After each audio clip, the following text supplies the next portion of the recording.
Hello, just let me know quickly if I'm audible, if the volume is loud and clear. That'll help me get started as soon as possible.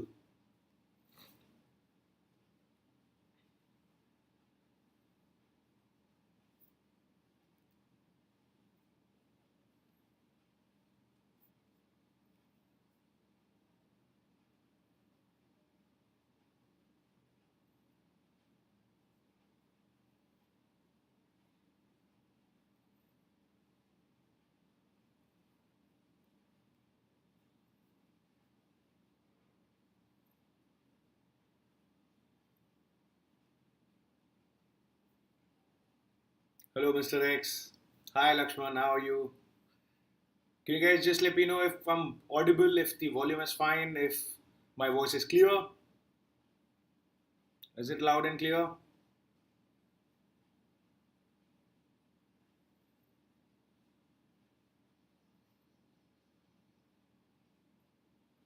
Great, great. Then let's get started.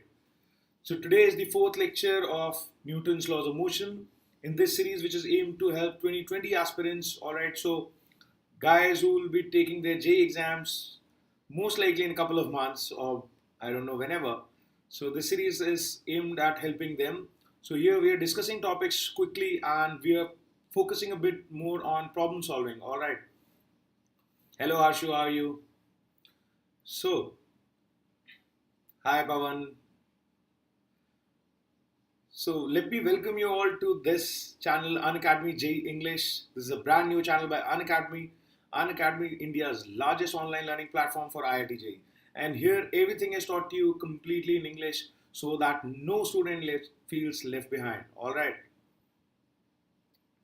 Yeah, Pavan, that's all right. You can watch it later. This is a new topic in any case. So don't worry. Not a problem.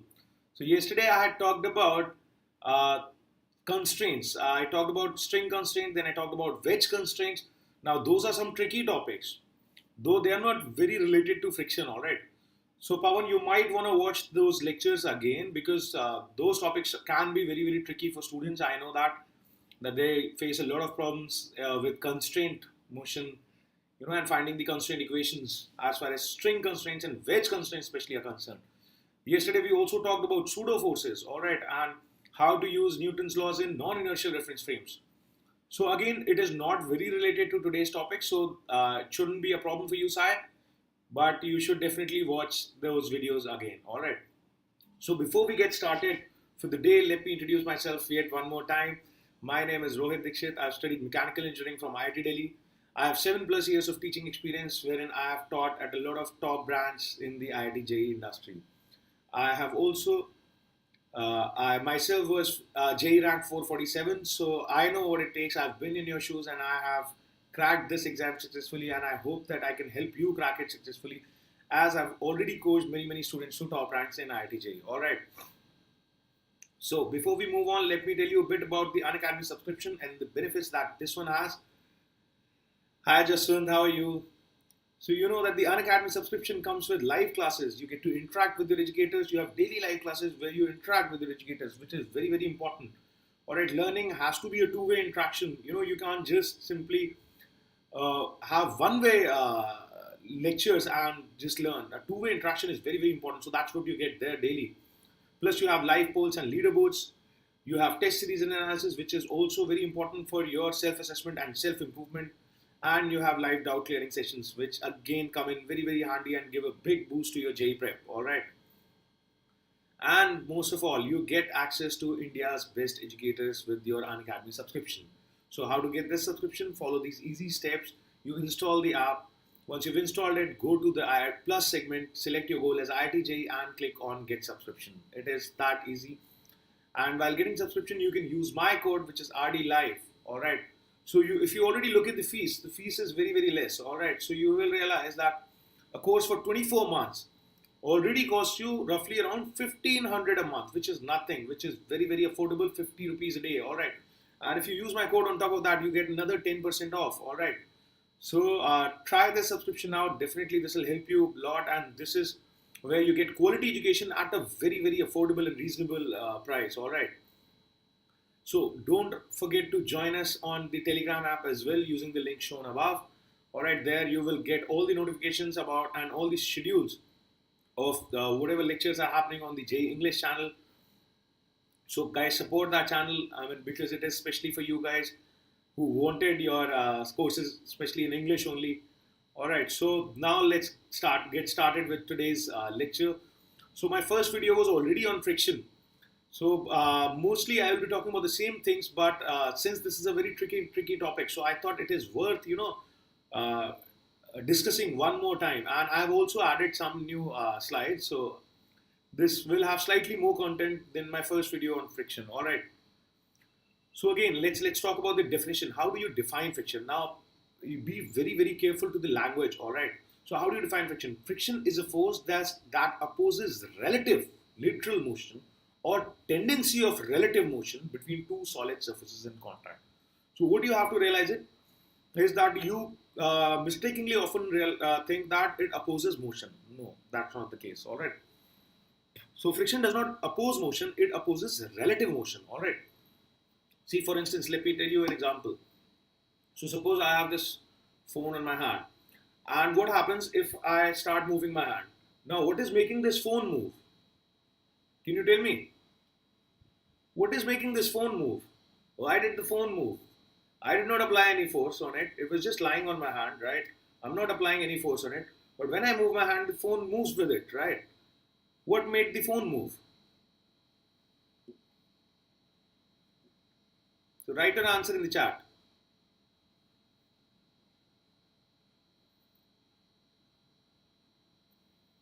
Come on, guys. Exactly, Pawan. Rightly said. It was friction. So in this case, you realize friction caused the motion of the phone. Alright, so you never say that friction opposes motion. Friction can even cause motion. That is one thing that you have to realize. What it was trying to do was, when I move my hand, if the friction did not come into play, then my hand would have just slid past and the phone would have stayed in its position. So there would have been a relative motion. Alright, so friction doesn't allow that. Friction doesn't allow relative motion between two surfaces in contact.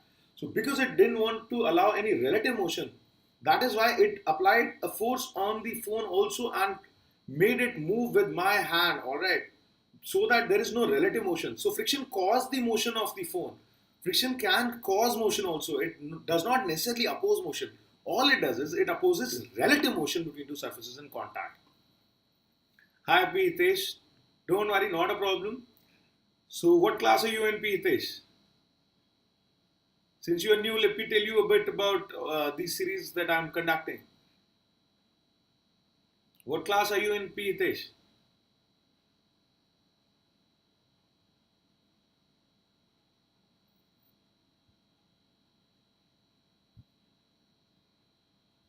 Anyhow, till you give your response, all right, that's good, that's good. All right. So in any case, so let me tell you, I'm currently hosting 3 series of lectures. All right. So daily I come online at 4 o'clock live. All right. And this series is aimed to help 2020 aspirants, students who have completed their 12th and who will be taking their JEE soon. So here the assumption is that students have already studied the topics of class 11th and 12th. And this is more of a recap, and focus is on problem solving and looking at some tricks and super tricks for problem solving quickly. All right.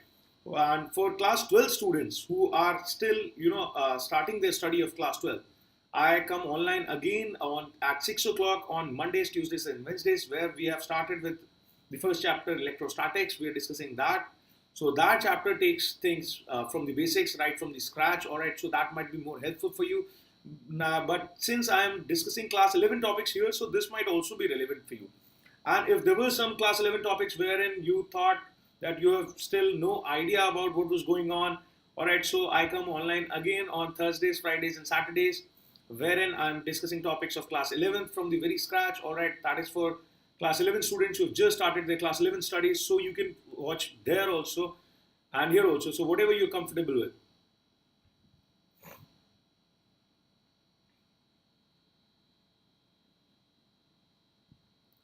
All right. Sure. Good. books, I've mentioned this again and again. You can watch my video where I had a 2.5 hour session interacting with students and answering their doubts about how to prepare for IIT. So therein I've already suggested a lot of books. I've told that for theory I recommend 2 books. For theory, the 2 books that I recommend are University Physics by Young and Friedman and Fundamentals of Physics by Resnick, Halliday and Walker. Those are 2 books that I recommend for theory reference. The theory in those books is very, very elegant. It is very well written, very elaborate, and those are international books which are of extremely high repute. So the theory there is completely reliable. There is no error in whatever they are saying. The language is perfect. The language is pretty technical, as it should be when it comes to a science subject. All right. So those are the theory books that I recommend. And for problem solving, my first book, go-to book is definitely H.C. Verma. And once you're through H.C. Verma, maybe you can try other books also. All right. So that'll be my answer for you, P. Hitesh. All right. So let's get back to the discussion of the day. We were saying that friction is a force that opposes relative motion. Now, what causes this friction? So friction arises from a lot of complex. It's a result of a lot of complex phenomena. So there is inter-surface addition. There is surface roughness. There is surface deformations when 2 surfaces come in contact, and there is surface contamination. So all these eventually result in the action of friction. So the old theory about friction was that it is caused by irregularities. And no, H.C. Verma is not enough for theory, P. Hitesh, I'm so sorry.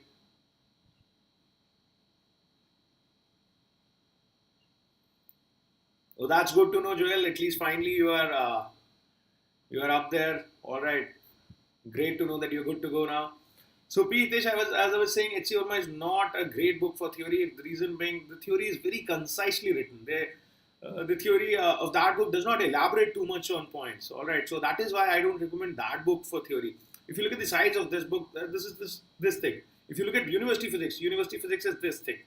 The reason why it is that thick is because it has elaborate theory, which is fantastically written. All right, so you can, when you refer to that book, trust me, you'll find it way easier and way nicer.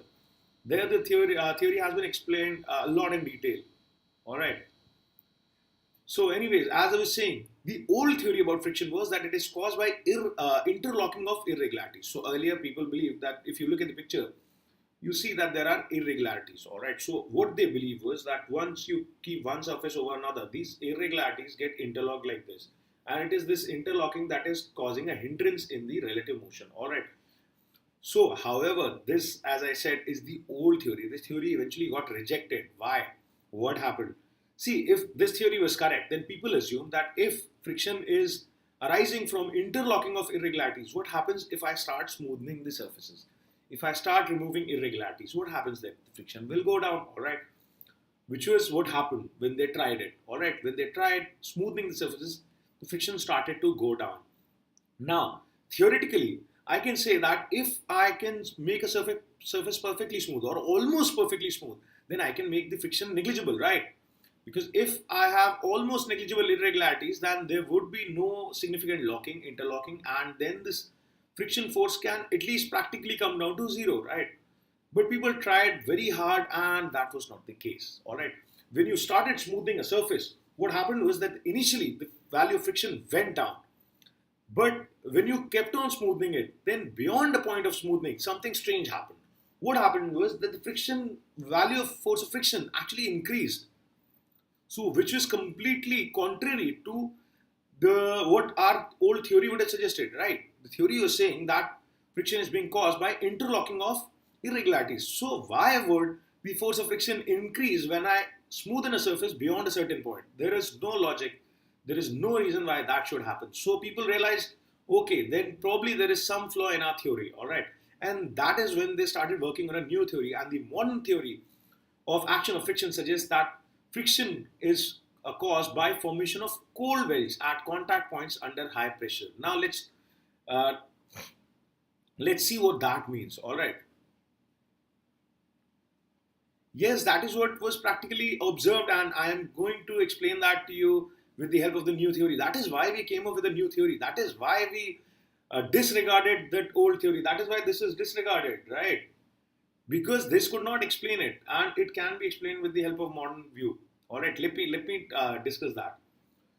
So what people realized was that what was happening was that because of these irregularities, you realize only these points are in contact. When you say and when you think that this entire surface is in contact, that's not the case. The entire surfaces are not getting in contact. Only small points are getting in contact. All right. In fact, they realized that the actual contact area, let me just write it here, actual area of contact, actual area of contact turns out is roughly around 1 over 10,000 times the area of contact, areas of the surfaces. So if these two surfaces are in contact and they have an area A, then you will realize that the actual area of the contact points is roughly 1 by 10,000 of the total area. Only 1 out of 10,000 points are actually touching each other. All right.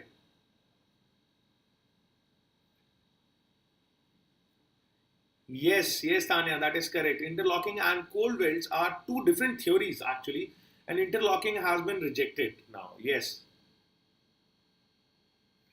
All right. So what people realized was that what happens because of this? You realize the entire N, two surfaces in contact, when two solid surfaces are kept in contact, what happens is that they exchange a normal reaction force between them, right? So now what the thing is happening that whatever normal this guy is uh, acting on the other guy, all the normal is acting on these small points. Like all the normal force that is acting between these two surfaces is actually present at these contact points, right? What happens because of that? Because of that, very high pressures develop in these regions of actual contact. All right. So due to this very small area of contact and the entire N acting at this very small area of contact, very high pressure regions get developed in these areas. Now what happens because of that? Because there is such high pressure in these regions, the molecules of two surfaces come very close to each other. And when they come very close to each other, they actually start forming intersurface adhesive bonds. All right. So they start getting glued together with the help of these intersurface adhesive bonds. All right. When molecules are that close in distance, then this force acts. Remember, this force acts only for the distance of a few atoms. All right. If you make the separation slightly more also, now they don't act, they don't have that attraction. That attraction comes into play. It is a very short range force. That attraction only comes into play when these molecules are pushed really close together. Now, once the attraction happens, the two surface molecules get glued together because of that inter surface adhesive bonds. All right. So because of this glue, we see that small welds are formed. All right. I'm sure you guys have heard about welding. You know what happens in welding? The normal welding that you see, that is called hot welding. What happens there? That there you put two surfaces together, you heat up the middle part, right? What that does is that because of heating up, the molecules of this come in liquid state. Both the surfaces come in liquid state, and they start intermingling with each other. So when you heat them up, because they are turning into liquid, they actually start getting close to each other. Why? Because they are in liquid form. Now they can come to very small distances from each other because they are already in liquid form and they are sort of flowing into each other. Now once they come into such close proximity of each other, they form these welds, and once you let the hot weld cool down, now the two surfaces would have become attached. Why? Because the molecules have already gotten that close to form those bonds. So that is what hot welding is. So welding is done in two ways. That is hot welding, when you heat it up and bring your molecules close together due to heat. Now second way of bringing these molecules very close to each other is by applying very high pressure, extremely high pressure on two surfaces. All right. So that is when that happens, and when as a result of that two surfaces form welds together, those are called cold welds. So people realize that that is something which is happening at in case of friction. These surfaces are actually forming cold welds. All right. And it is because of these cold welds that they are glued together, and that is why they cannot move. It is these welds who are resisting, right? To move two bodies, you will have to break these welds. All right. Without breaking these welds, you cannot move it. So that is finally what we understand is the reason. Now let us see what happens when you keep on smoothening the surface. All right. Then what is happening? So some things you need to realize. One, is that the strength of these cold welds is dependent on pressure. All right, so it is being formed because of high pressure and because of the molecules coming close to each other. However, the pressure of the application of pressure till one range gives one strength, and when you increase the pressure beyond a certain range, then the strength suddenly increases because the nature of interaction changes. So that was what happened when you kept on smoothing it. So when you are smoothing it, what is happening? The area of contact is becoming lesser, and lesser number of cold welds are getting formed. All right, lesser number of cold welds are getting formed. So see, practically you can only reduce friction up to a certain level. All right, so that is already done by smoothing. All right, so remember that. I think I'll have to report this guy. Who is this?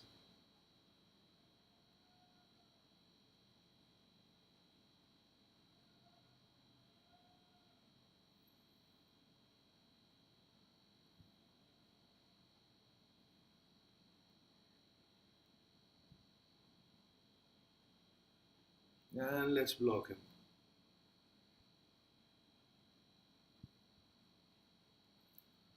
Alright, guys, this is a platform where we're trying to provide quality education for free. Alright, so please behave yourself.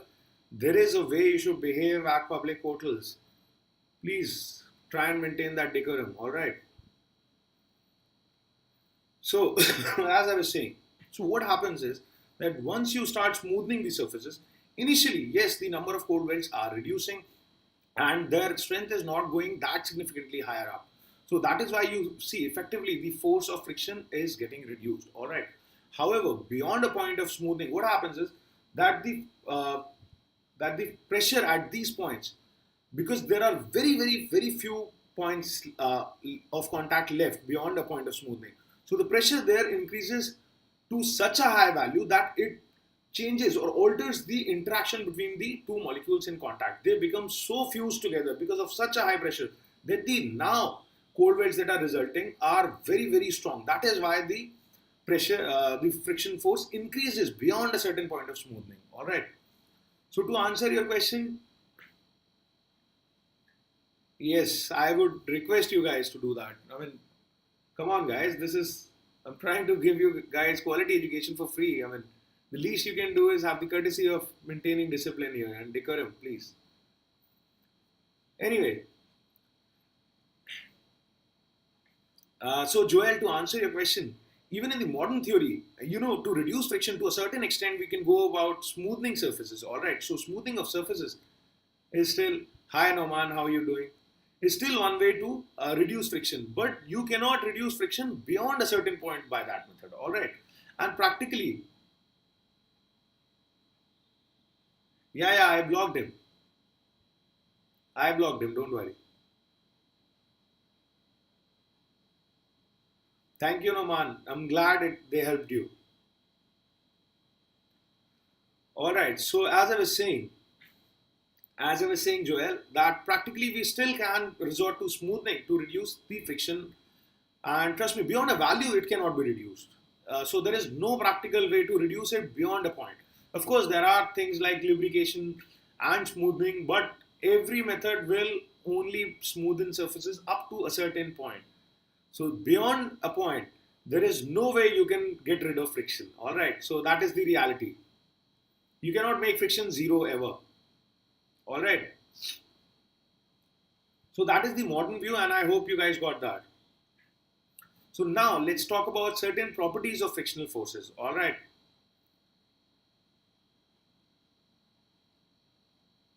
Yes, Ranjit Reddy, I know. Thank you, Pavan. Yeah, I know that can be very disturbing for you guys as well. I know, I don't appreciate it at all. Anyhow, so as I was saying, let's discuss some properties of frictional forces. So one, it is a contact force, of course, I know that. And as I had discussed earlier in my Newton's laws lecture, I think number one, where we discussed that all forces arise from some kind of fundamental interaction. All right. So all forces eventually can be categorized into one of four categories. The four categories are gravitational force, electromagnetic force, weak nuclear force, and strong nuclear force. All right. So eventually, every force is in one form or the other a manifestation of one of these four. So what you realize about friction is that friction eventually is coming from electromagnetic. It is electromagnetic in nature. It has electromagnetic origin. The bonds that those molecules are forming when they are coming extremely close, those bonds are electromagnetic in nature. They are happening because of electromagnetic interactions. So friction is electromagnetic in nature. Now, what do you know about friction? How does it act? It always acts tangential to the common contact surface. So if suppose a block is kept here and you have a surface, now here if friction had to act, what is the common tangent? Common tangent would be in this direction. So friction acts in this direction. Suppose you had two spheres which are there in contact, alright, so or a sphere or a wall. So consider a sphere to be in contact with a wall. Now if friction has to act, then it will also act along the common tangent which will be along this direction, alright. Similarly, let's take an example of two spheres in contact. If two spheres are in contact, now what is the common tangent? The common tangent is this. So the friction will act in this direction. So friction always acts in a direction where common tangent of the contact point lies, alright, along the common tangent. Why so? Imagine what was happening when two surfaces are kept in contact. When I'm trying to push one solid surface into another, there is already a force which is taking care of this motion. What was that force? That force was normal reaction. So this force is not concerned about this, alright, because when you're trying to push one object over the another, it is not, you're not trying to break cold welds there. You realize that. The cold welds will have a problem only if you try to slide it. When you're trying to push it, the cold welds are not getting broken. So this force will not come into play. Alright.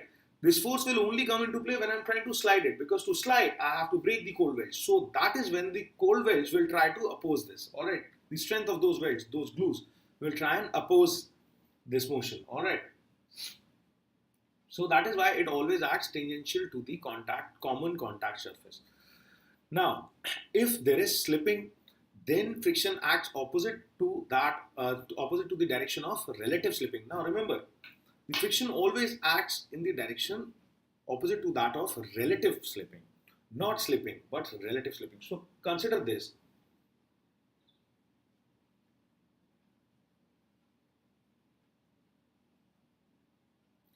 Norman, not right now. Maybe I can do it later someday. Maybe in one of your class 11 topics, when I'm discussing equilibrium there, I will explain it for sure. This is for 2020 students, so you know their time is very very precious. So I don't want to get into a long discussion right now. I will definitely give your answer when we are discussing equilibrium in your class 11 series. All right, don't worry about it. So what I said was that friction always acts in the direction opposite to that of relative motion or relative slipping. So even if this phone was kept here and my hand was sliding sideways, so if you look at my phone and you want to look at my hand with respect to my phone, what does my hand see? My hand sees that my phone sees that the hand is moving in this direction. All right. So if it is moving in this direction, then the friction will act on it in this direction. Similarly, if my hand sees my phone, it sees that my phone is moving in the opposite direction. All right, in this direction. So on my phone, this friction starts acting in the opposite direction, and these two are again action and reaction pairs. Thank you so much, Norman. So remember that the friction, even in case of slipping, will act according to the relative direction of relative slipping. So suppose what was happening is my hand was moving like this and my phone was sliding like this on my hand. So even if this is happening together, right? So imagine this is moving again. So even if you look at the absolute motion of the phone is going forward also and like this also. So it will end up moving some weird manner. All right. But friction does not care about the actual direction of motion. Friction only cares about the direction of relative motion. So with respect to my hand, since it is only moving like this, so this motion does not really count. So since this slipping is happening only like this, so the friction will act opposite to this only. All right. So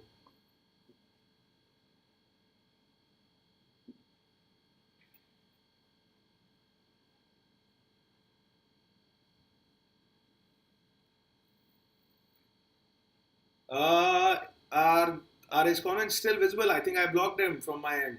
I don't know what happened. I've already blocked him from my end. Let me see.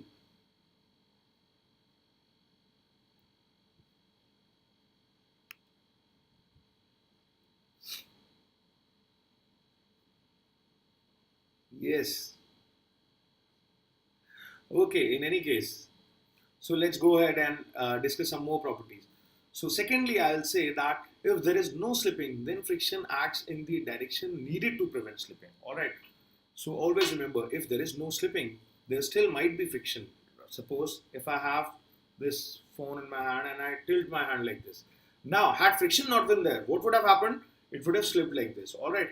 So even when friction is there, if friction did not act, it would still have a tendency of slipping down the hand, all right, along downward direction on my hand, right?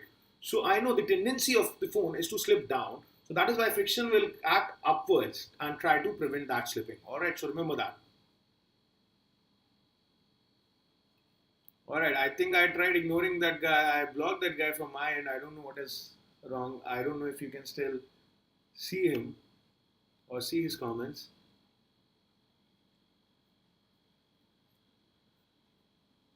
I guess you may have to block him from your ends as well. Anyhow, so as I said, if there is slipping, then we look at the direction of relative motion in which slipping is happening already, and relative motion. Remember, not the actual motion, relative motion. You go into the reference frame of one surface and you look at the motion of the other. All right. See, friction is a force. Any force will have components. All right. So friction is a force, but I'm telling you about the direction of that friction. You can break it into components, of course. You can break it into different components. Right? It is a force. So every force is a vector, and because it is a vector, it can be broken into components. No problem with that. Alright. The last thing that I'm telling you is that it is a non-conservative force and causes dissipation of energy. So that would be very, very clear to 2020 aspirants. It might not be very clear to class 11 students who are watching this. Alright. Friction is a non-conservative force. Any work that it does eventually dissipates energy in form of heat or sound or maybe both. Even light sometimes. Alright. So let's try and understand friction better through an experiment and what we observed in that experiment. So initially, to understand friction, what you do is that this is a standard experiment done to understand friction. In this experiment, you have something like this. You have a block, and let's say the mass of the block is some m, and you have an external force which you can vary, all right, and you analyze the motion of this block, all right. Yes, Joel, that has been the case, but still, trust me, a lot of questions come from friction. NLM, friction is still a part of NLM, right? And friction questions are asked pretty often, or at least in a lot of questions, there will be friction acting. So you need to understand this in any case, all right. So let's talk about this. So in this experiment, what I do is, right now, let me put my initial value of f as 0. So if I put my initial value of f as 0, what do I observe? I mean, suppose this is, again, let me show you with this. So I'm not applying any force and this guy is not moving. So if this guy is not moving and my external force is 0, which means no other force has to be acting on it, right? F equals ma being 0. If my f is 0, what must be the friction acting? It also must be 0. Why? Because this block is stationary, it is not moving, alright. So from there I can see that if I want to plot this, I will get my first point as this. When f is 0, my friction is 0, alright. Yes, just one. Now suppose I increase this slightly. Let's say I make it 1 and it still did not move. So how would that be possible? So suppose now I applied a small force of 1 Newton here and it's still not moving. So I know that there has to be some force which is cancelling out my force, because F equals ma equation tells me that the net force has to be 0. Since I am applying 1 Newton, there must be some force which must be cancelling this force. And since the other force is cancelling this force, how much should the other force be? So right now I know that there must be a force in this direction of 1 Newton, right?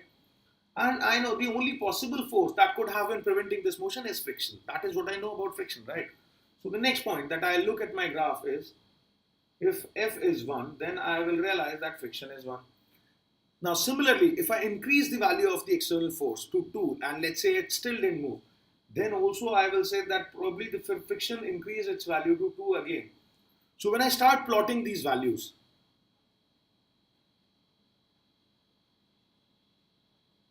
it doesn't. Don't worry, it doesn't. That is just automatic.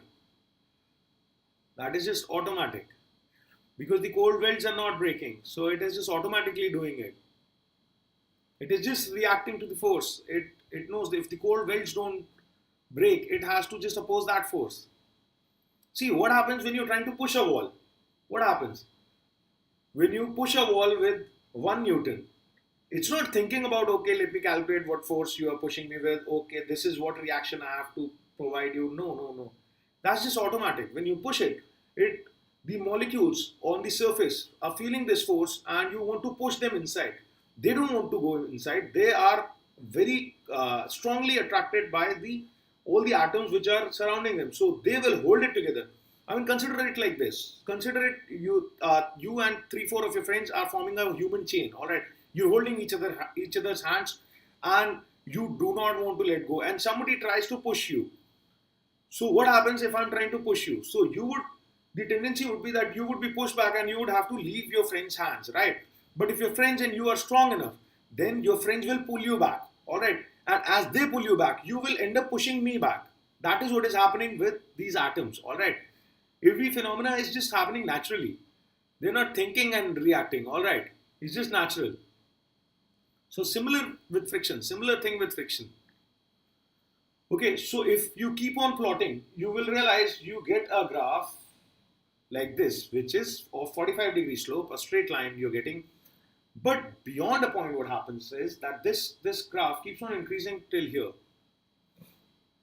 All right, beyond this point, what happens is suddenly when you increase your force slightly also, now you see it starts moving.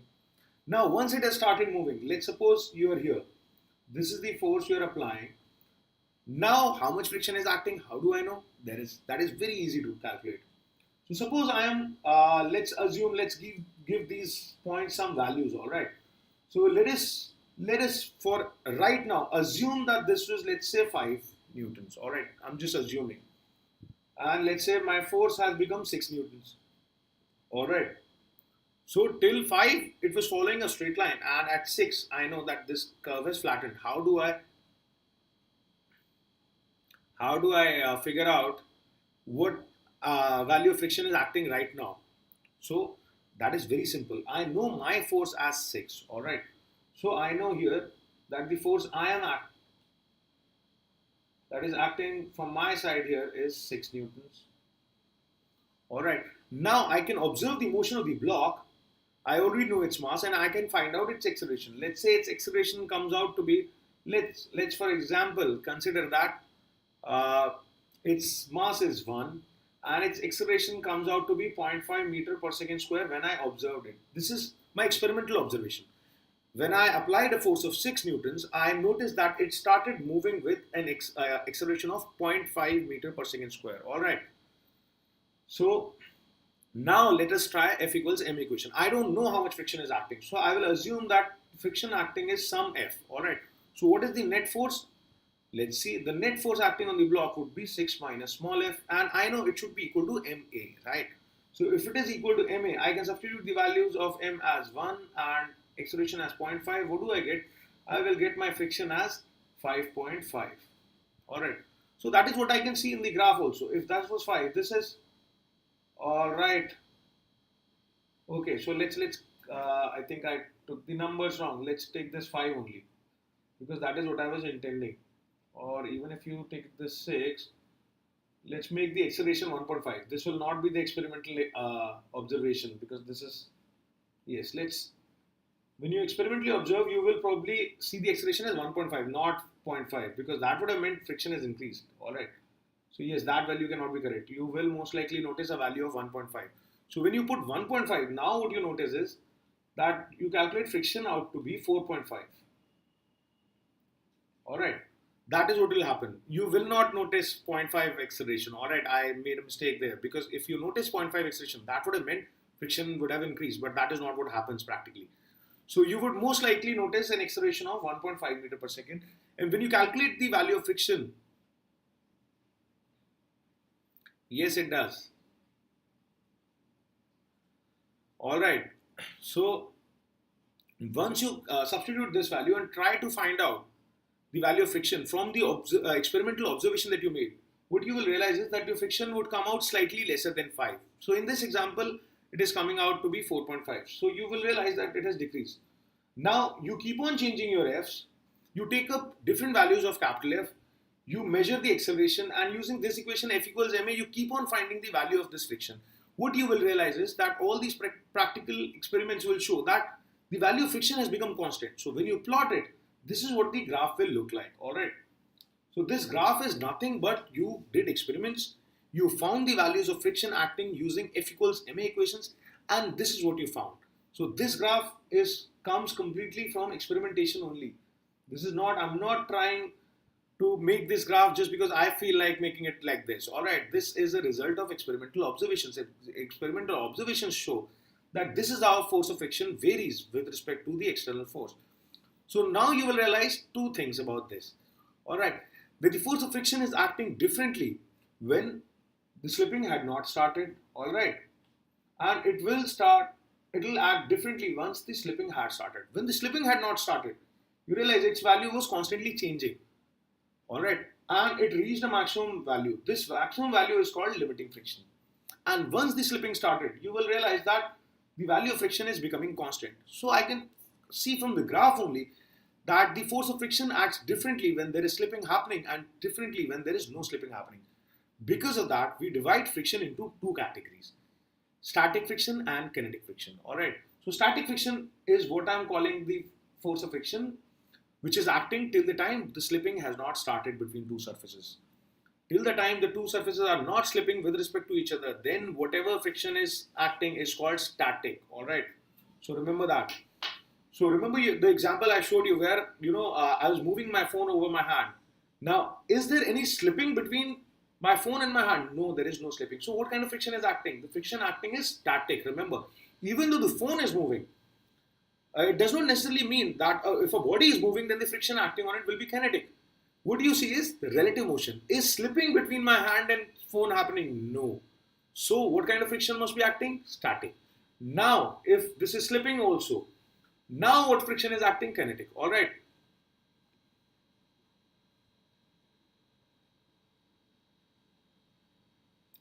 I don't know about that. There is a huge problem in getting access to smart boards. Alright.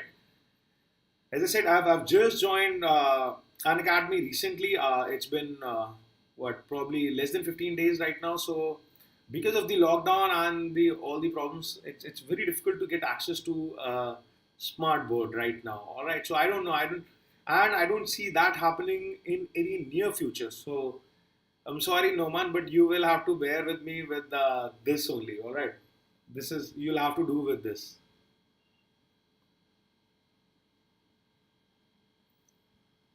Right, I will try to make it as interactive as possible with this setup only, but in any case, access to a smart board does not look like a good possibility in the near future at least. Alright.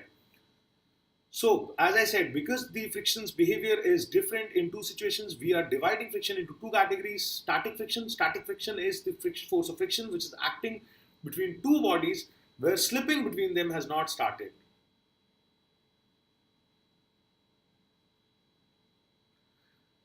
Yeah, but still, lockdown restrictions are lockdown restrictions. So probably once those get better, I may get access to that. I don't know. All right. Anyways, and once slipping starts happening, then the force of friction that is acting between the two surfaces is called kinetic friction. All right. So out of these two, trust me, kinetic friction is the simpler one. It is the easier to understand. So first of all, we will discuss that. All right, we are discussing kinetic friction first just because it is simpler to understand. It is easier to understand. So what do we observe from the experiments that we perform? The first thing you observe is that this force has a constant magnitude. All right, you realize in this graph that the force of kinetic friction never changed its value. It has a constant value all the time. All right. Now let's talk about some kinetic laws of kinetic friction. Again, these laws are also obtained experimentally. Remember guys, in physics, whenever you see the term law is something that you cannot prove, okay? Law is something that you derive from experimentation. You performed experiments, you made some observations, and based on those observations, whatever consistency you saw in those observations, those you make laws. If something is consistent, happening again and again in every experiment, then you say, okay, this has to be a law of nature. This is how nature is behaving. So those things you term as laws. So whenever you have laws, there is no proof of that law. All right, like F equals ma, you cannot prove F equals ma. You can verify it experimentally, but you cannot prove it. That is an experimental observation. All right. So similarly, law of gravity, I mean, all the laws, they are results of experimental observations. There is no proof to them. So similarly, you have laws of kinetic friction, which are dependent or which are made on the based upon the observations that we made through experimentation. All right. So what is the first law that we talk about? First law is that it is independent of the area of contact. Now this is a tricky one. All right. This is not at all obvious. All right. Why? Because inherently, intuitively, what will you think? You will think, all right, if suppose I have some body, let's take an example of a bigger body, and I tell you that if this is on my hand, all right, now here the area of contact is small, so wouldn't you think that the number of cold welds between this bottle and my hand would be lesser? And what happens if I lay it down like this? The area is increasing, so you would say the number of cold welds which are forming between my hand and the bottle must be way more. So don't you think that the force of friction should be more in this case when this is lying down? Why? Because more number of cold welds are forming, right? And here lesser number of cold welds are forming.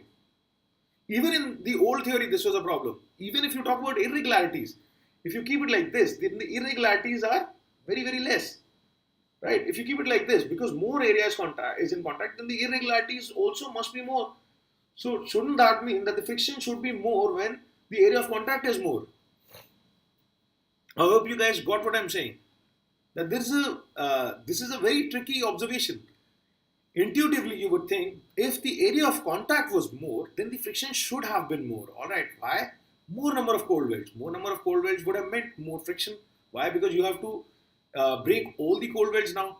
But here is the answer for you.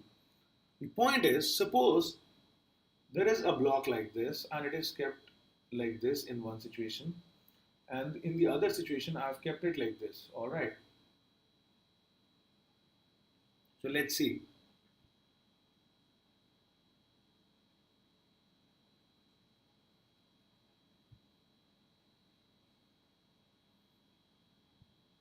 uh, what happened, Joel?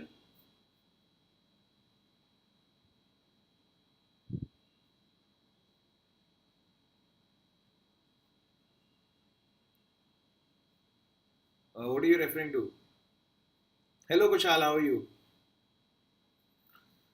So as I was saying, though intuitively you might feel that the force of friction should be more when the contact area is more.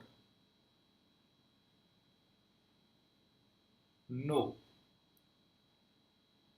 no, it only depends on n. Only on n. Okay, Joel, I don't know what to do about that. I blocked him from my end, but if the messages are still coming, I don't know if you guys can block him from your end as well. I don't know. I have reported him. I have blocked him from my end, so I'm not getting his messages. All right. Yeah, I think you'll have to. All right, no worries, Kushal.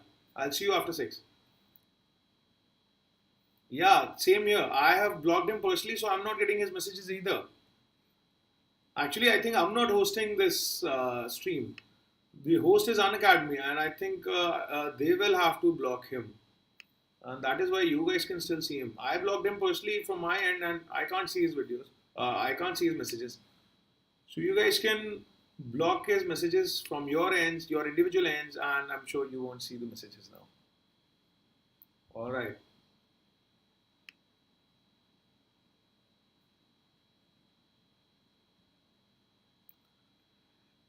I blocked him already, Jaswant and Joel. I did. I'll talk to the Unacademy team. Maybe don't worry. They will probably they will probably block him. Or give me 1 second. Let my team know about this. But there is some person who's creating nuisance. Let me see if they can make that all right.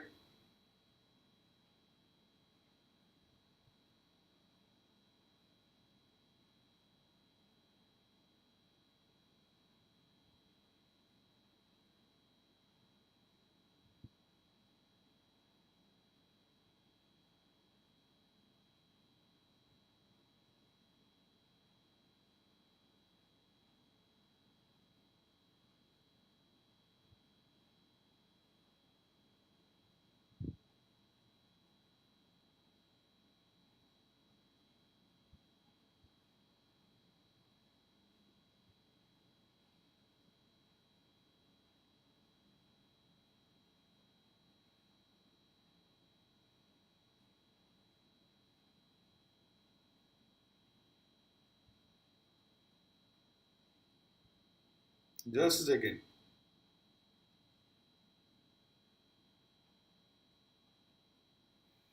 So, all right, I've reported the issue to the Unacademy team, and hopefully they'll take some action soon about this. All right. Anyways, so moving forward.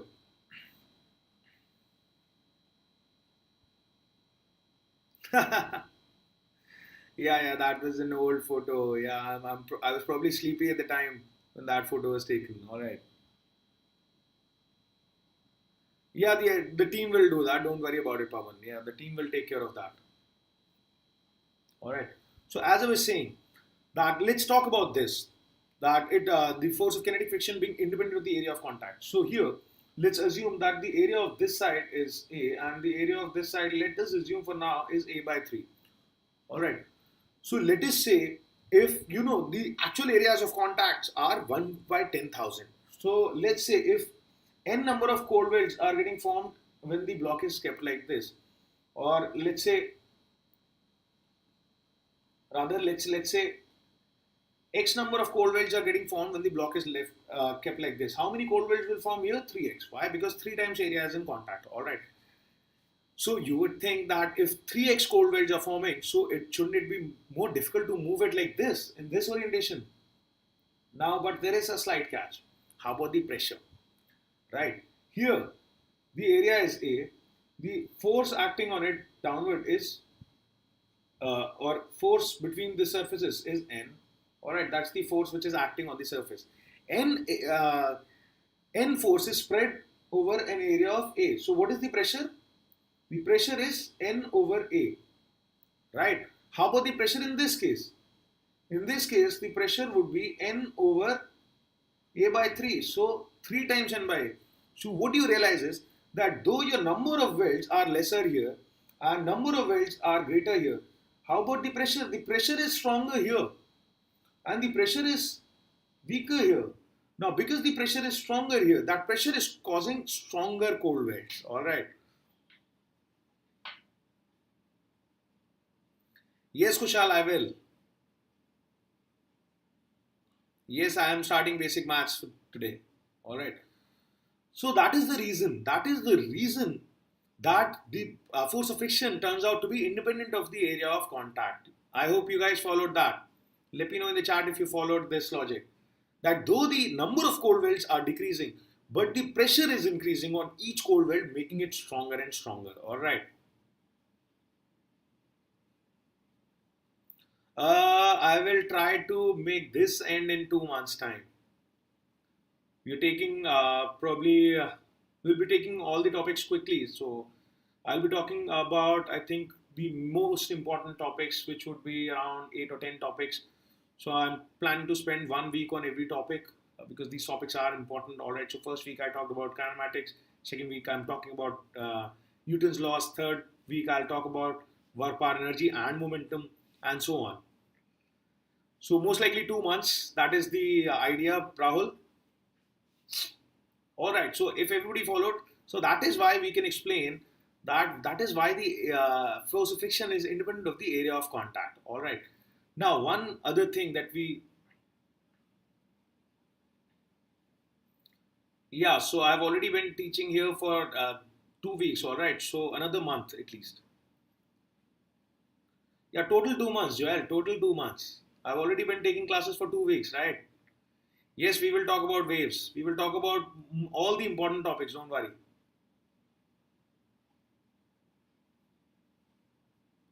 I will try to cover as much as I can in the given time, alright?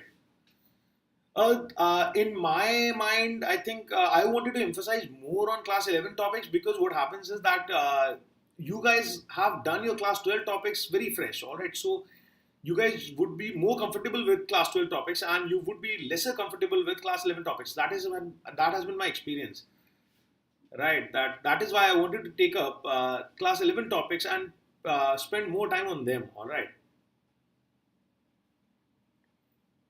Yes, yes. All right. I will make keep that in mind, and I will try and rush it a bit. All right. But I still wanted to go over the fundamentals because often you guys don't realize the fundamentals also. So yeah, but yes, we will make it quick. All right. So second is that the force of kinetic friction is independent of relative velocity of motion. All right. One more thing before I take this up. Let's go back to the graph and let's see why why do you think this force of friction reduces once the slipping starts? Why does that happen? Yes, Shrikant, the weightage is almost the same. And since you have just completed your 12th, you those topics will be fresh in your mind. That is why I like to put more emphasis on class 11 topics for you guys. All right. In any case, we will try and cover as many topics as possible.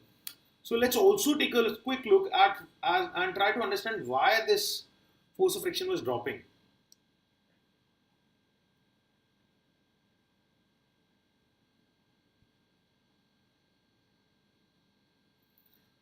Okay, Joel, I'll keep that in mind.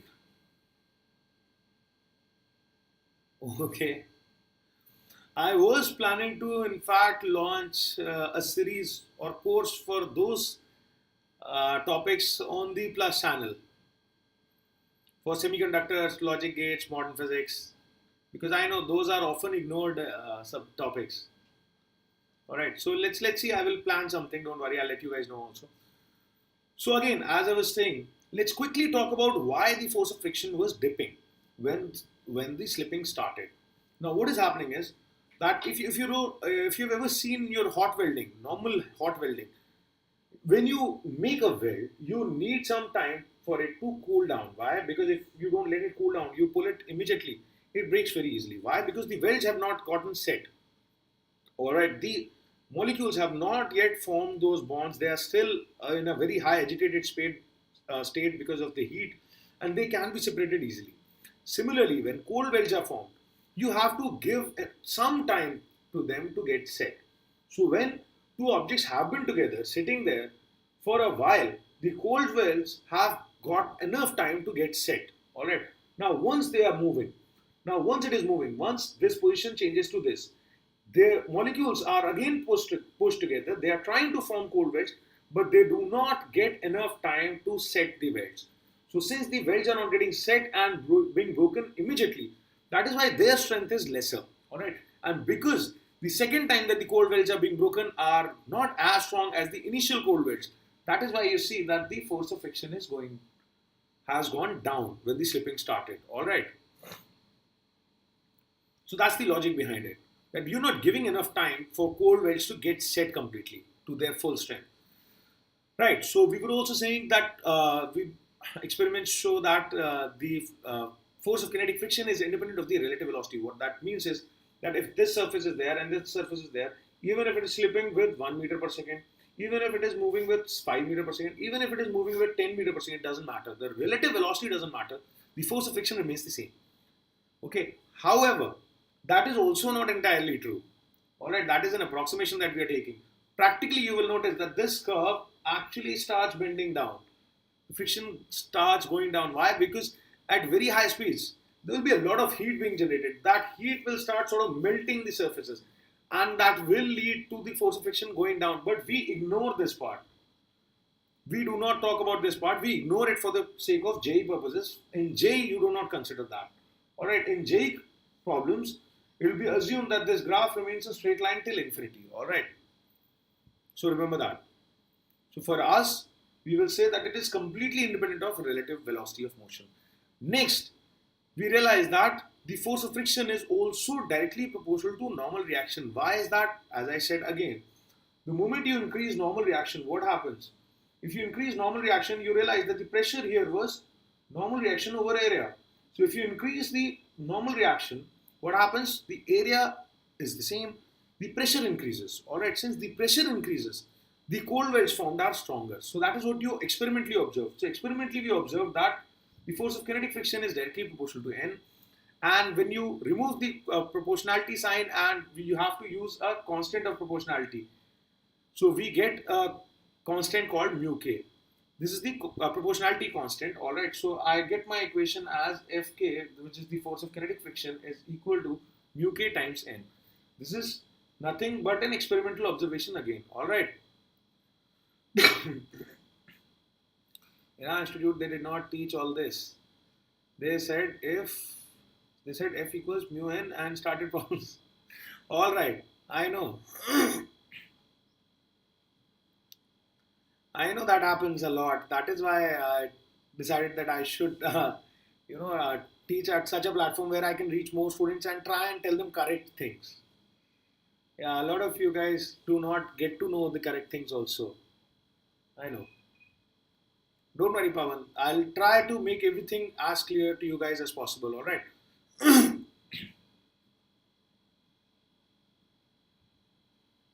Yeah, I know.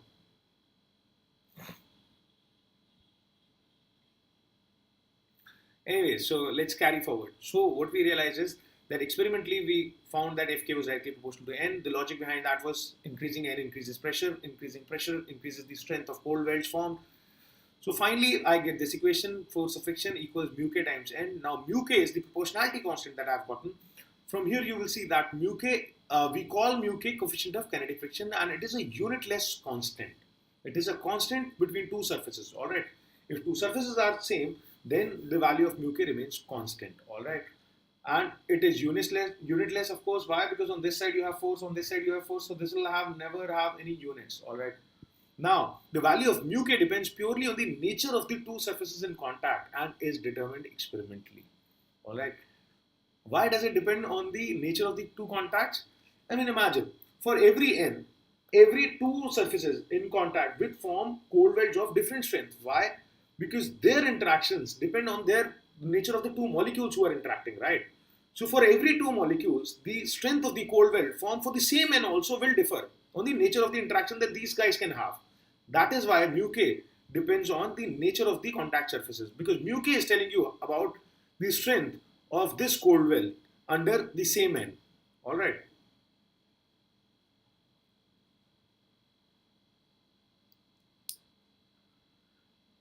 All right.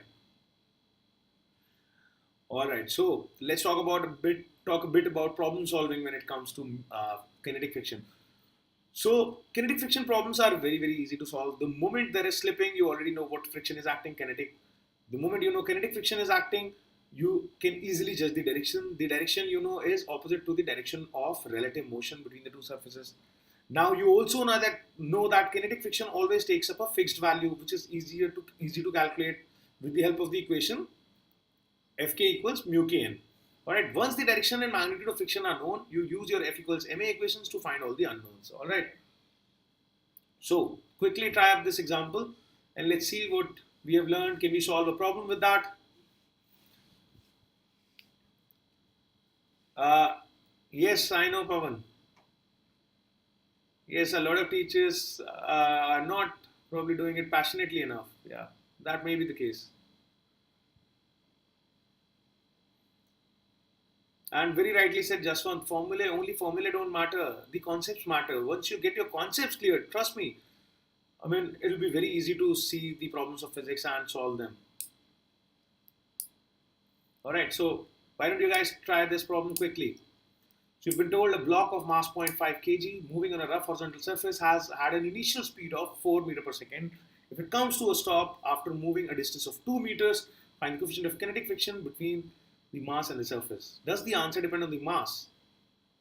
And you've been told there is no other external force acting on it. So solve this quickly. Give me an answer quick.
All right.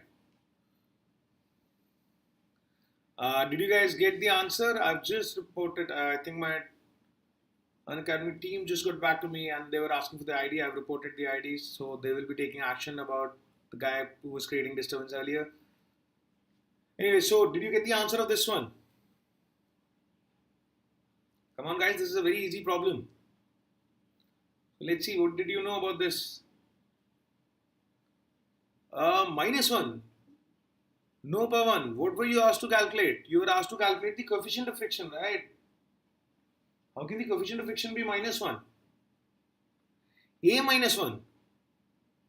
Yeah. Yeah, A will be -1. But you are asked coefficient of friction. What is the coefficient of friction?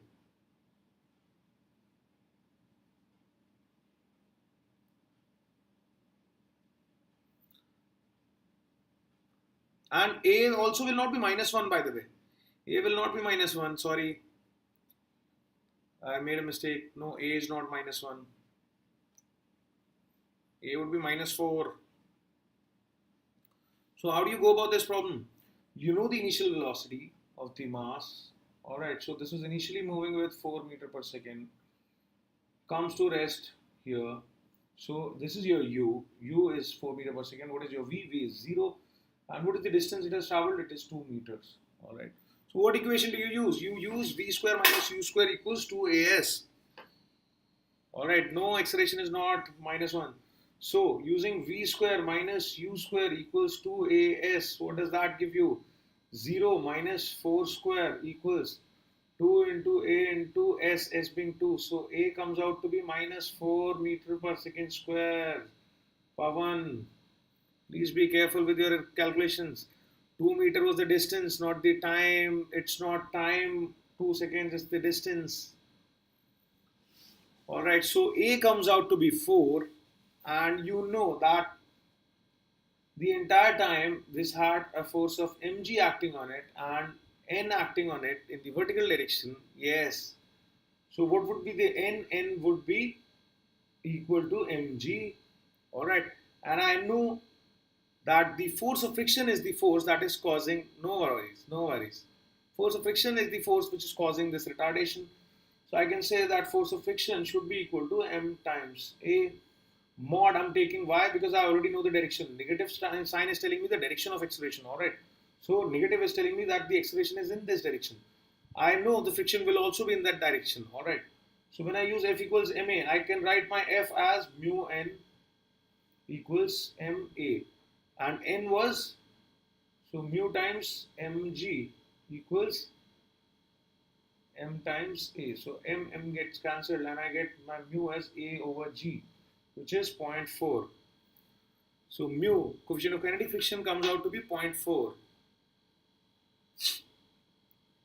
Yes. Now you will notice one thing.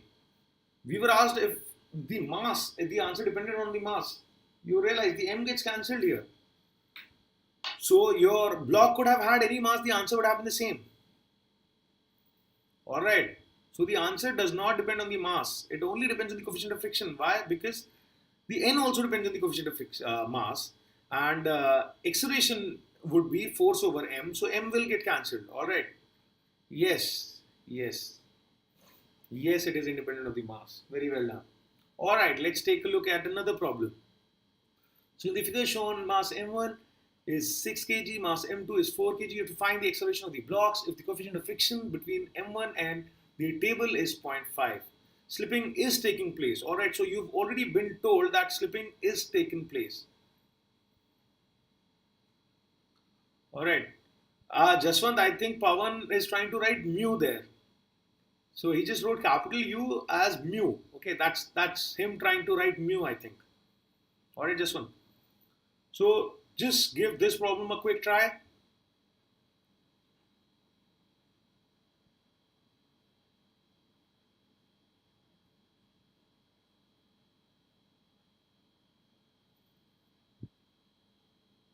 No problem, no problem.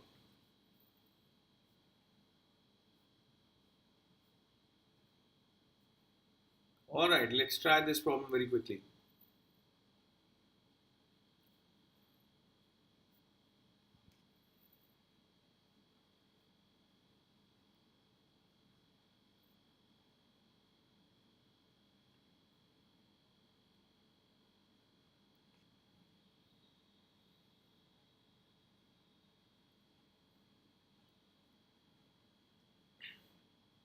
Pavan, Joel, did you watch my earlier videos of Newton's laws?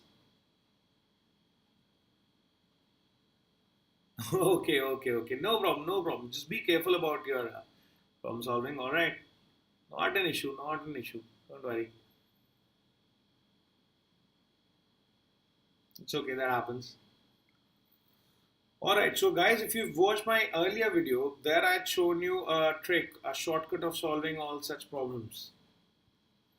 Right. The shortcut is that you look at forces which are acting in the direction of the string in which the motion is happening. Okay, I'll tell you that trick again. All right. So if you look at this problem, what are the external forces acting on this? On this guy, you have M2G. All right. And how much is M2G? M2 is 4 and G would be 10. So M2G is 40 newtons. So this guy is being pushed here by 40 newtons. All right. How about this guy? M1. M1 will feel a force of kinetic friction because it is slipping. So kinetic friction, because M1 is moving, will move in this direction. The kinetic friction will act in this direction. Right. And what will the friction be? Friction will be mu times M1G. All right. What is mu? Mu has been given to me as 0.5. So that is 0.5 into M is 6 into 10. All right. So this gives me 30 Newton. All right. Now to get the answer, all I need to do is, yeah, that was when there was no friction and two masses were hanging from pulley. So in this question, now I can rearrange this and draw this setup like this, wherein I have M2 here, M1 here, okay, and this guy is being pulled here with 40 newtons, and this guy is being pulled here with 30 newtons. So what is the net force which is acting? The net force acting is 10 newtons. Udbhav, I will start my courses on Unacademy Plus next month, August. Probably around August 10, I'll be starting my courses, alright? See, I just joined Unacademy in this month only, 2 weeks back. So I'm still getting slightly used to the system and arranging myself, planning my courses as we speak. I am currently planning my courses. And most likely I'll be starting my courses on Unacademy Plus from the second week of August, alright? So the net force is 10, and what is the mass? Total mass is 6 plus 4, which is also 10. So you can find the acceleration simply as 10 over 10, which is 1 meter per second square.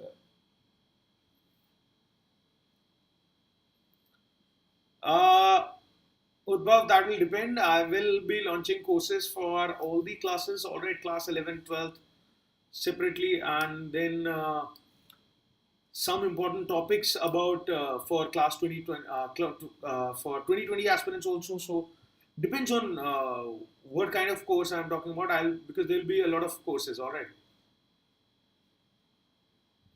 Okay. So here's your complete question and here's your answer: 1 meter per second square. Okay, guys. Hope you followed this solution. It's very simple. You just see the forces which are acting in the direction of the strings. And then you consider this to be flat and kept on a horizontal surface, and you look at all the forces acting. So this method will help you solve your problems quickly. All right. So I think, yes, just one was there in that lecture. So let me just quickly tell you about that, quick recap of all the questions that you can solve using that. So you already know this classic pulley problem. All right. M1, M2. So if you flatten this out, you know that this end is being pulled by M1G, this end by M2G. So the net force is M1 minus M2G. And what is the net mass? That is M1 plus M2. So in this case, the acceleration is this. In this case, you can directly write it in one line. All right. Oh, I'm good, Akash. So in a single step, you can write the answer of this. Now consider some variations, alright. Consider some variations of this. One variation, let us say, this is lying on a smooth surface and this small m was hanging. So smooth surface, so this surface is smooth. If the surface is smooth, what you'll realize is that this will be getting pulled by small mg. What is the force here? 0. Alright, because the surface is smooth. So now you can rearrange this like this, and this small m is getting pulled in this direction by mg, and this capital M is not being pulled by anybody externally, right? You mark all the external forces. So you take this as one system because the masses are moving with the same acceleration. The net force is m. So in this case, the acceleration would be simply mg over m plus m. So using these tricks, you can just write your answers in a single go. All right. Forget about the conventional method. You luckily have to take the objective exam, right? I had to follow conventional method because I was taking subjective exam. This will just save you time. You just write your answers in one go. All right.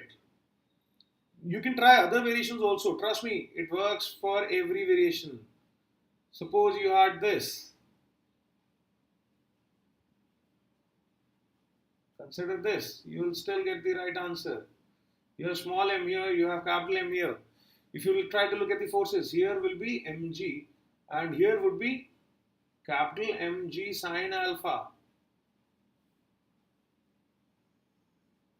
Yes, I know, just one. Thank you. Alright, so in this case, you again rearrange these. Apply mg here and apply mg sine alpha here. So the total force is mg minus capital Mg sine alpha. Total mass is m plus m. So that is your acceleration. That's it. That is your acceleration for this case. Yes, you don't. Special class not tomorrow, probably on Sunday. Sunday, Joel. Sunday we may have a special class. So remember this method. Alright, this will help you solve a lot of problems in one step.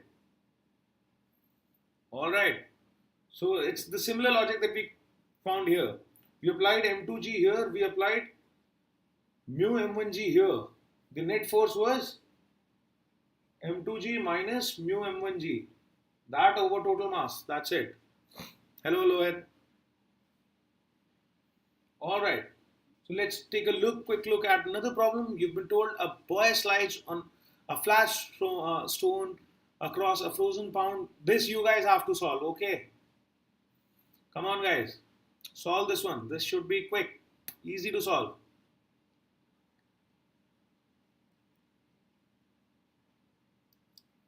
Okay, no, today is Friday, Joel. Alright, so a boy slides a flat stone across a frozen pond. The stone has a mass of 100 grams. The coefficient of friction, mu between the stone and the ice is 0.1. The stone has an initial speed of 8 meters per second. How far will the stone travel before coming to rest? So solve this quickly. Hi Rohit.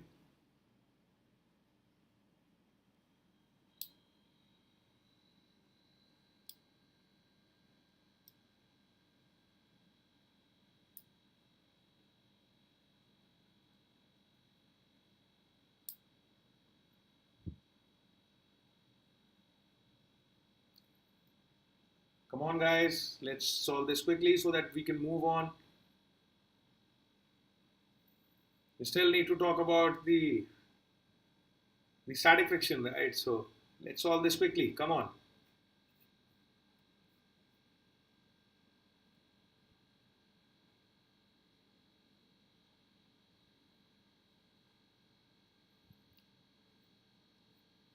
What will be the answer?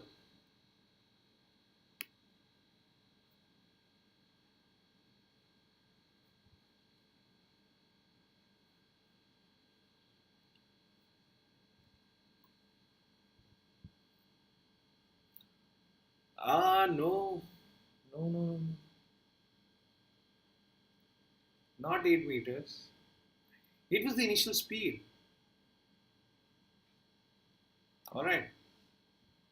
And the mu is given to you as 0.1. So quick hint. Yes, 32 meters is the right answer, Pawan. 32 meters is the right answer. Well done, Pawan. So remember, you can use this quickly also. I mean, as we discussed in the last problem also, see, the acceleration is independent of mass. It is mu times g. Kinetic friction, whenever kinetic friction is acting, acceleration is mu times g, or retardation rather. So retardation would be always mu times g. So quickly you can see G is 10, mu is 0.1, so the retardation would be 1 meter per second square. Alright, now when it comes to rest, you know its final velocity is 0, so you need to apply v square minus u square equals 2as. Alright, so v square being 0 square minus u square being 64 equals 2 times minus 1 times s, which gives your s as 32 meters. That's it. As simple as that. Alright. Hope everybody followed this. This was easy. So now let's talk about static friction. Alright. So static friction. What do you remember from your graph? You remember from your graph, this was static friction before it started flattening out. So in your graph, you will realize it is a self-adjusting force. This force is self-adjusting in nature. When the external force was 1, it was taking up a value of 1. When the external force was 2, it was taking up a value of 2, and so on. Alright.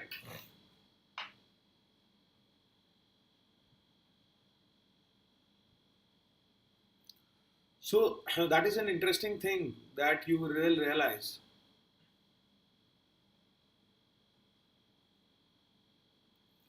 Alright.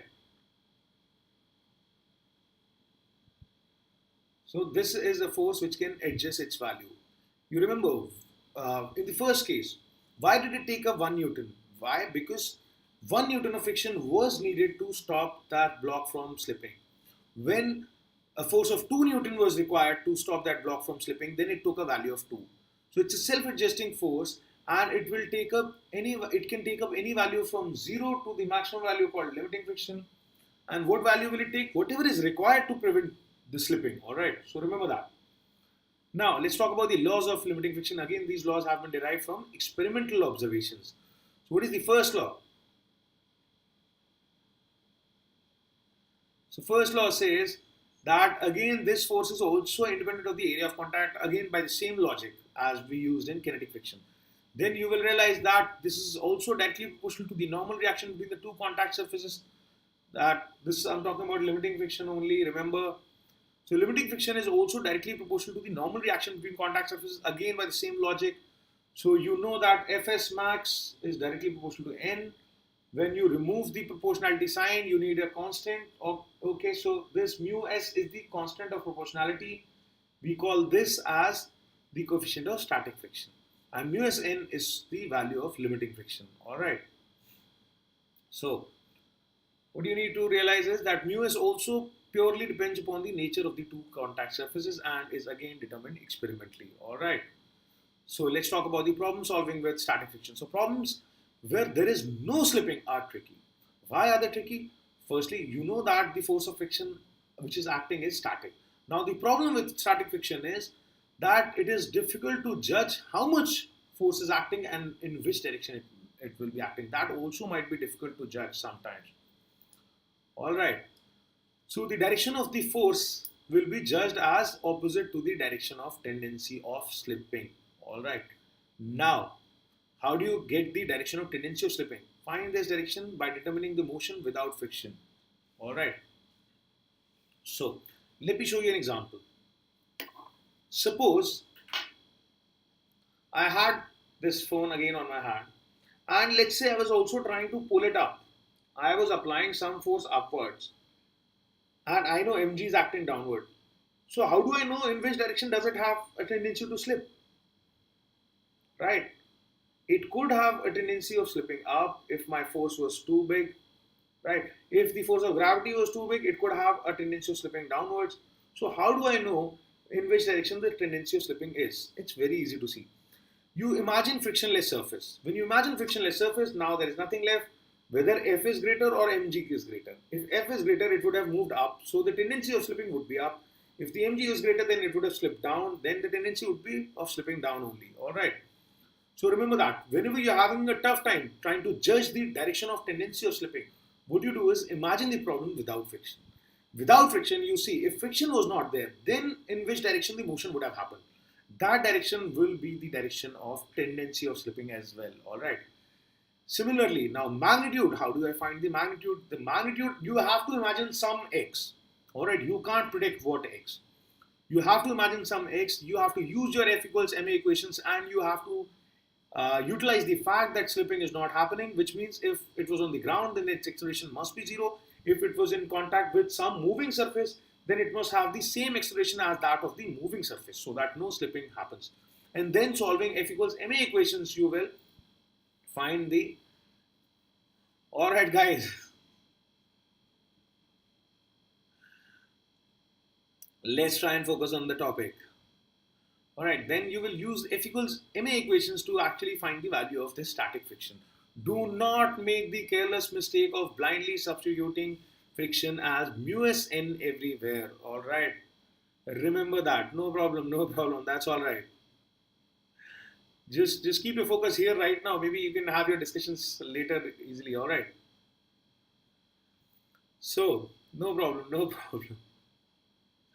Okay, so remember that. That is a very common mistake that students make. What they do is, wherever they see static friction acting, they put the value as mu s n. That is not correct. Mu s n is the value of limiting friction. Static friction always acts between 0 and limiting friction. It can have any value between 0 and limiting friction. So wherever you see static friction does not mean the friction is mu s n. Alright, so remember that. Always.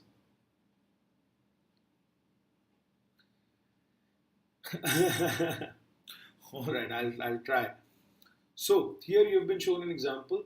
Here you've been told a block of mass 5 kg is resting on an incline as shown. You'd find the force of friction acting on it. Mu s has been told to you as 0.8. So let's see. When we talk about this block, let's make an FBD of this block. And right now, let's forget about friction. So initially, when you're starting a problem, you can forget about friction. So you know that you will have mg acting here. So let's divide mg into two components and n acting here. So this component would be mg sine 37 and this component would be mg cos 37. Alright. So now I know mg cos 37 will get balanced by n. How about this mg sine 37?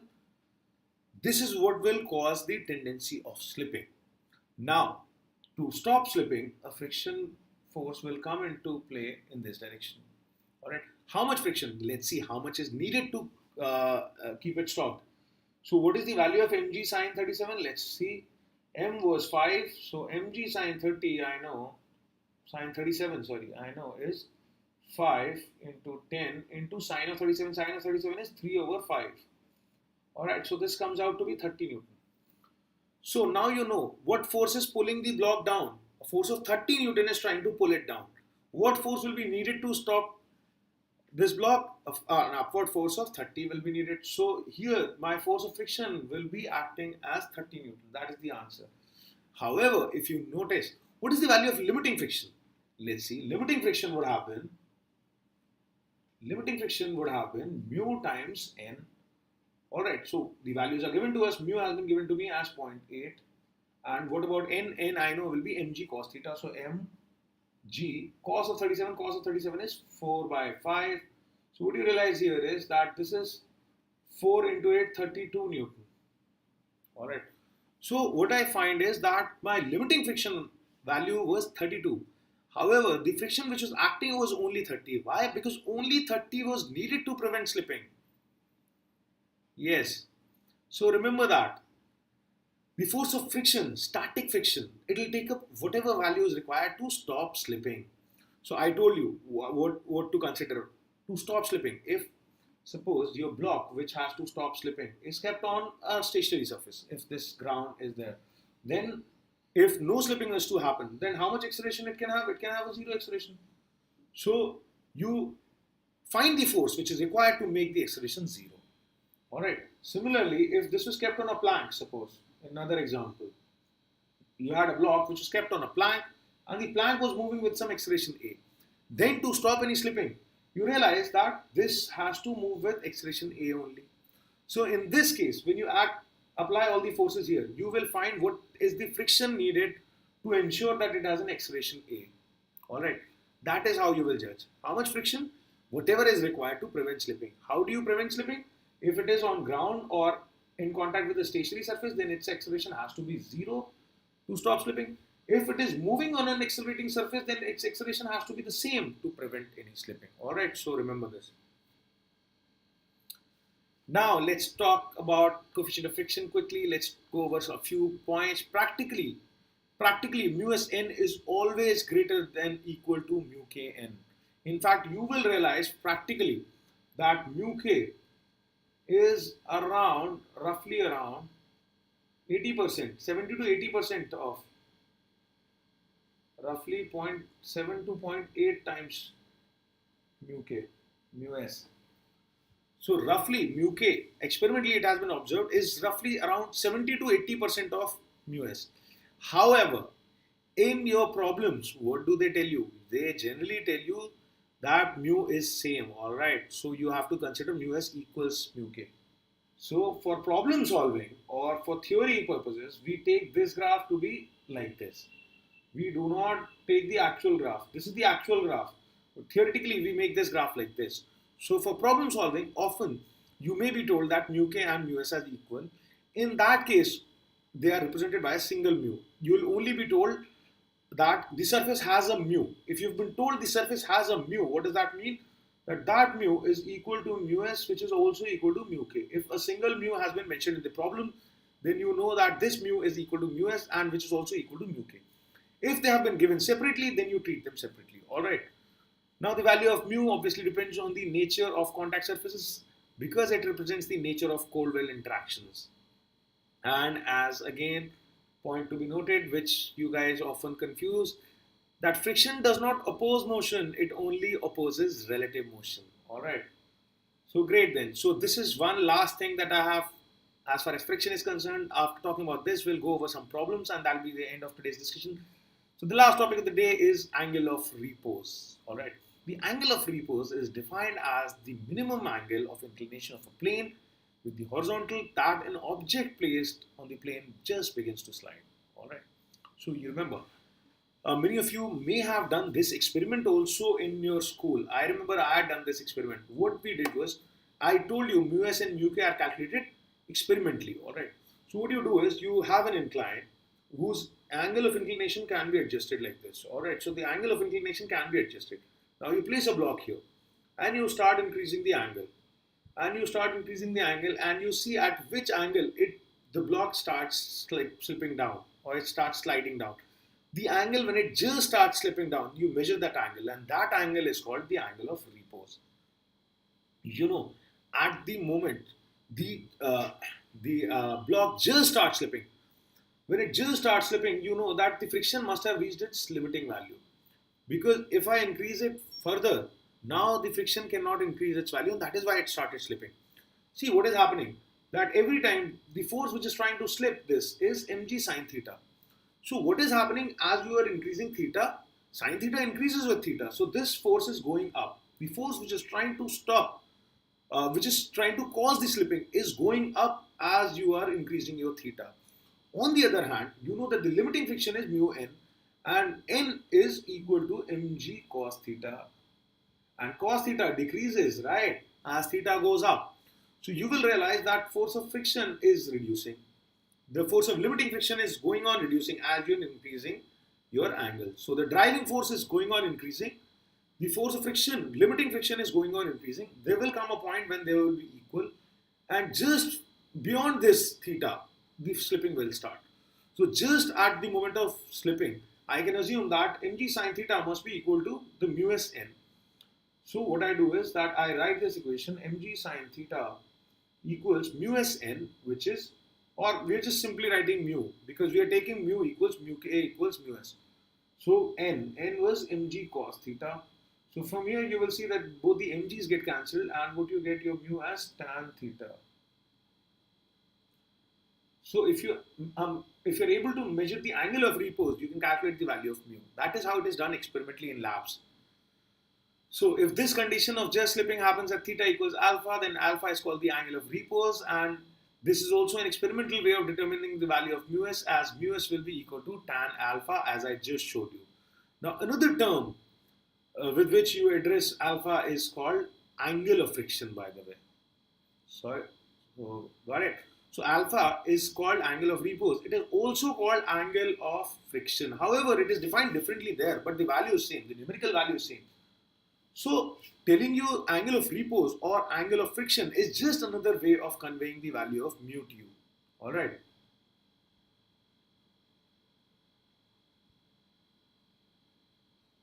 Yes, limiting value would have again decreased. Agreed. Agreed. It will just start slipping. Kinetic friction will be acting, and kinetic friction will also keep on going down. Why? Because kinetic friction is also mu times n. And since n is going down, so kinetic friction will go on going down. The acceleration would increase very rapidly. Very rightly said.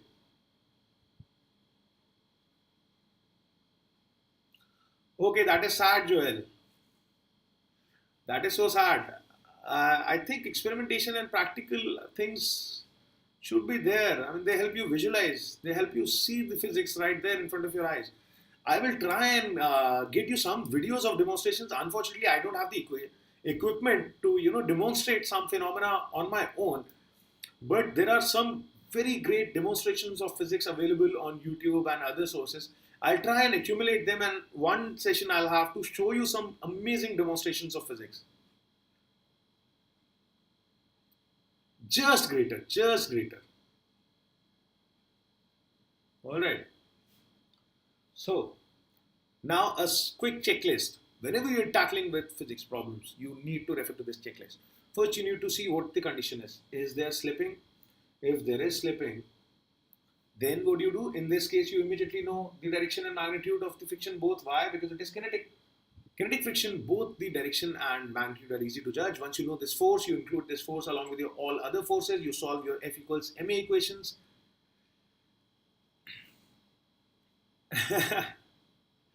That is sad. That is sad. You don't need formulae. You can derive formulae if you know the theory. It's just logical, right? Anyways.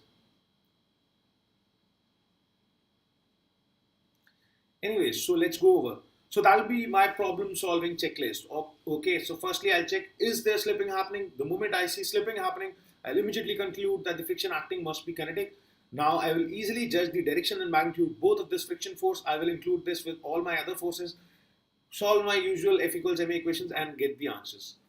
If I've been told the situation is just about to slip, in that case, I immediately know the magnitude. The magnitude would be limiting friction. Remember this, if you've been told this a block is just about to slip, then the force acting, friction force acting on it will be limiting friction. Alright. Similarly, no slipping. In case no slipping is happening, then static friction is acting. Alright. So static friction is acting, then you calculate what is the force required to prevent the slipping. Alright. And then you calculate that from your F equals ma equations. You see what is the force which is causing the motion. Equal and opposite force would be required to stop the motion. Alright.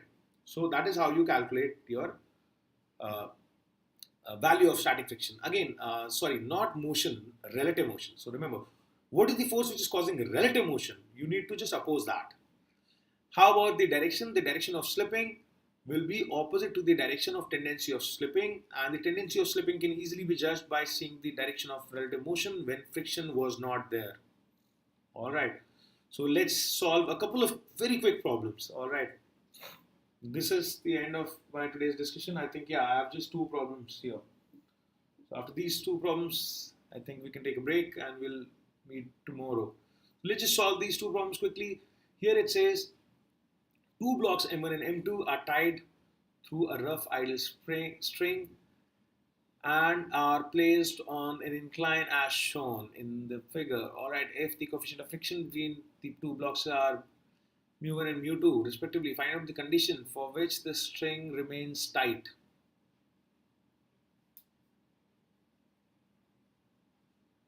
Remains tight. Alright, let's just solve this quick. Or maybe since I'm running out of time, why don't you note this question, try it on your own, and maybe we can discuss this tomorrow. Alright, so note this problem. Two blocks M1 and M2 are tied through an ideal string and are placed on an incline, a rough incline by the way, as shown in the figure. If the friction coefficients between the blocks M1 and M2 and the incline are mu1 and mu2 respectively, you have to find the condition for which the string remains tight. Alright. Yes, take a screenshot quick. Take a quick screenshot. but then that'll have my my photograph also. So see whatever you're comfortable with. I don't. It's okay. So there's the figure. All right, this is one question. Let's help you note another. Yes, you can try these two as homework. Yes, take a screenshot of this one as well. Here, two blocks of masses M1 and M2 are placed on a rough horizontal surface as shown. So M2 and M1 are kept one over another, and this surface is also rough, right? And you've been told that if pulley and the string are massless and frictionless, the coefficient between all the surfaces is mu. So coefficient of friction, remember the language, between all the surfaces is mu, which means here it is mu and here also it is mu. Alright, you will see two surfaces at which friction will act. And you've been told that friction coefficient between all surfaces is mu. So both the surfaces it will be mu only. Then find the minimum force required to start the motion. Alright. Yes, me too. Alright, one more quick question. Alright, this is also a homework. Quick question. A block of mass M is kept on a horizontal rough surface.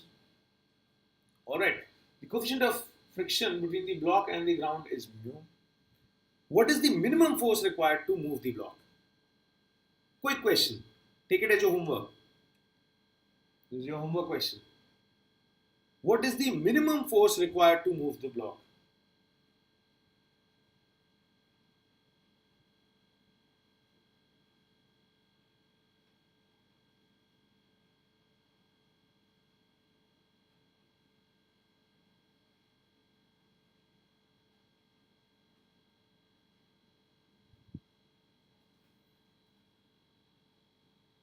Alright. Let me give you one hint. The answer is not mu mg. No. No, Pavan, no. If it was that easy, I wouldn't have asked you. I wouldn't have asked you this question if it was that easy. No. Think about this and we'll discuss this tomorrow. Alright.